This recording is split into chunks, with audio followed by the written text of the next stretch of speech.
Hi, I'm Marcel Ruben, and this week I'm going to paint some eggs. Now, I was reading on certain sources that when you are able to paint an egg, basically you can paint everything. Well, there is a certain truth in this because the egg has a kind of a form that obviously by this drawing, if you look at the form, you can definitely recognize it's an egg already. So there are a few components within this egg which makes this specific egg quite difficult to do. What I mean is, if you look at the eggs in the bowl, for instance, you can see that some eggs are out of form, and that is because the form is being influenced by the glass in front of it. So this will give the illusion that not uh, the egg is misformed, but there is a glass in front of it. Now, let's take a look at the original photo. The first thing to notice is that the contrast value is very high. So all of a sudden we have a black background, and the foreground is relatively sharp white. And in terms of the composition wise, it's a bit empty. Um, but then again, sometimes you need to deviate a bit. And also, this is going to be a nice practice.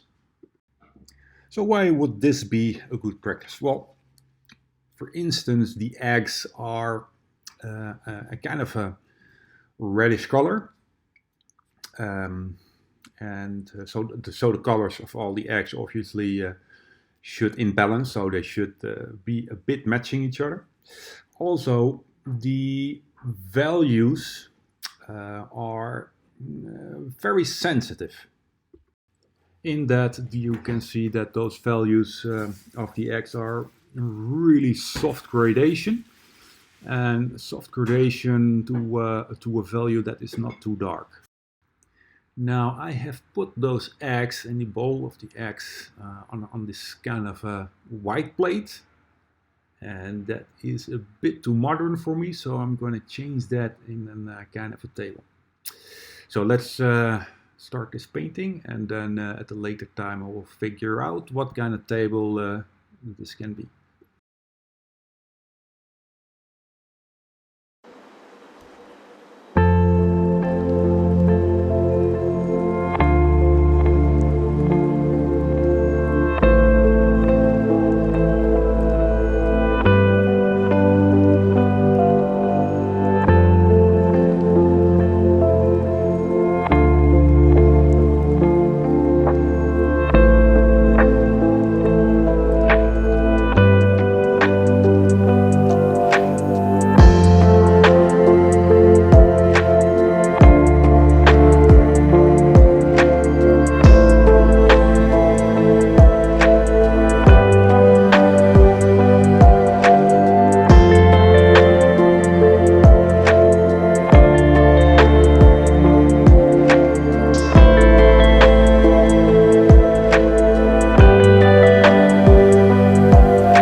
first layer is finished.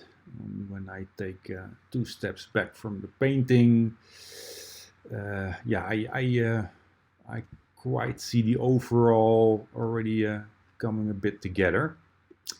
And what surprised me was that today I was using this first kind of a paint, which is called the underlaying white from Winston & Newton, and it turned out to be quite opaque as a first layer. So besides the quick drying time, it is quite a nice paint to work with from an opaque point of view.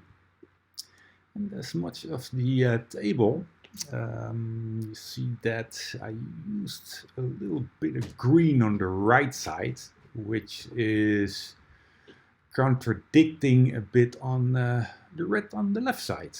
And I think it has some kind of appearance that has kind of a value in this painting.